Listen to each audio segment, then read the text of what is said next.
There are people who never ask for anything directly. That is usually the first thing anyone would say if they were trying to explain the dynamic. They never demand, they never threaten, they never raise their voice. They simply suffer, quietly, visibly, in a way that changes the emotional atmosphere of every room they enter before a single word has even been spoken. A sigh that lands with perfect timing, a silence that somehow says more than speech ever could. A sacrifice mentioned gently, just often enough that nobody entirely forgets it happened. And somehow, without issuing instructions, without making accusations, without asking anyone to do anything at all, everything begins shifting around them. Plans change, conversations soften, people apologize, people adjust, people rearrange their lives around a wound that was never directly named. This is not accidental, and it is not always innocent. It is one of the most subtle and difficult forms of interpersonal control to recognize, because it turns something deeply human into the mechanism itself, your own conscience. Why this is different from being a victim.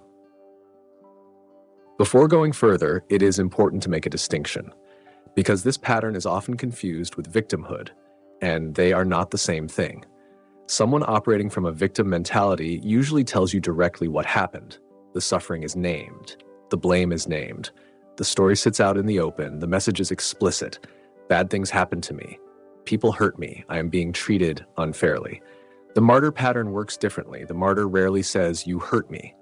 Instead, they create the emotional conditions that lead you to say it for them. They do not state the wound. They display it. They arrange the evidence quietly.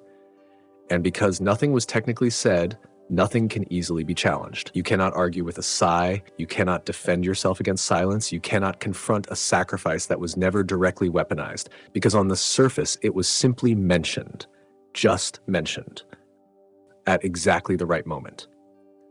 That subtlety is what gives the pattern so much power, because the moment you try to describe it, it almost disappears in your hands.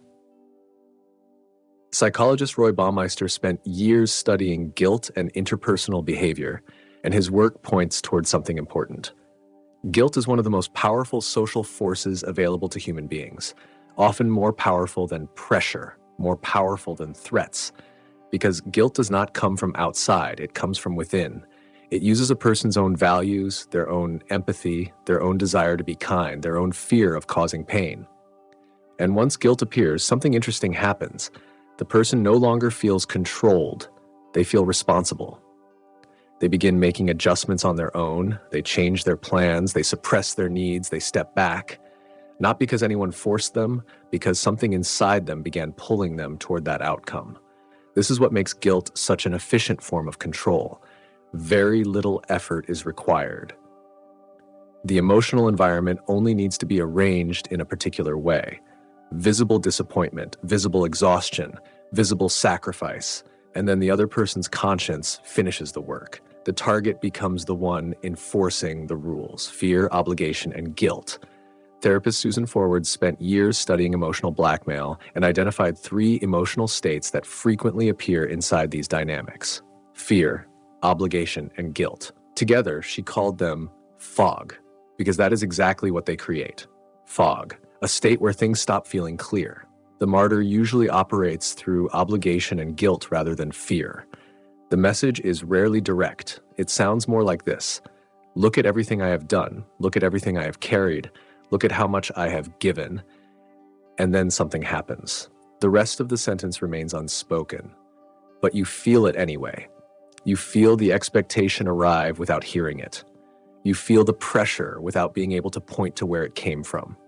For people raised around this dynamic, the pattern becomes even harder to see because it begins to feel normal. Love becomes linked with guilt, care becomes linked with obligation, and eventually the feelings themselves stop being questioned. You feel guilty, so you assume you have done something wrong. You feel responsible, so you assume the responsibility belongs to you. The emotional signal and the manipulation become indistinguishable. There is another layer beneath this, one that often stays hidden because it does not look the way people expect. Some forms of vulnerable narcissism do not appear grand or dominant. They appear wounded, sensitive, self-effacing, quiet. But beneath that presentation can sometimes sit the same central need: attention, emotional centrality, a need to remain at the center of relational gravity. Only instead of achieving it through power, it is achieved through suffering. By becoming the person who sacrifices the most, endures the most, needs the least, and quietly makes sure everyone knows it. In these cases, suffering itself becomes functional, not because the pain is fake, often it is entirely real, but because the suffering begins performing important work inside relationships. It becomes the thing that holds attention, the thing that creates closeness, the thing that keeps people moving around them. And when suffering begins doing that work, removing it becomes surprisingly difficult, because the suffering stopped being only pain. It also became structure. This pattern often becomes deeply rooted inside families, because families create emotional systems, and systems tend to organize themselves around certain roles. Researchers in family systems theory observe that families often develop emotional centers of gravity, people around whom everyone else begins adjusting. The martyr frequently becomes one of those centers. Children learn quickly where emotional stability lives. They become experts at reading moods, experts at noticing sighs, experts at detecting silence before words arrive, and they learn to respond early, before things become heavier, before disappointment deepens, before the atmosphere shifts. Over time, they stop asking themselves a question that children should naturally ask: what do I need? Instead, they begin asking, what does everyone else need from me? And eventually that question becomes automatic, what it leaves behind. The people raised closest to these dynamics often carry something with them long after they leave, a guilt response that activates almost instantly, a discomfort with disappointing people, a fear of being selfish, a feeling that prioritizing themselves somehow means failing someone else. And eventually these adaptations begin looking like personality, like identity, like simply who they are. But they are often not personality, they are survival. Patterns learned in environments where harmony depended on constant adjustment. What actually changes it? The first thing that changes this pattern is language, because covert dynamics survive best when nobody can describe them.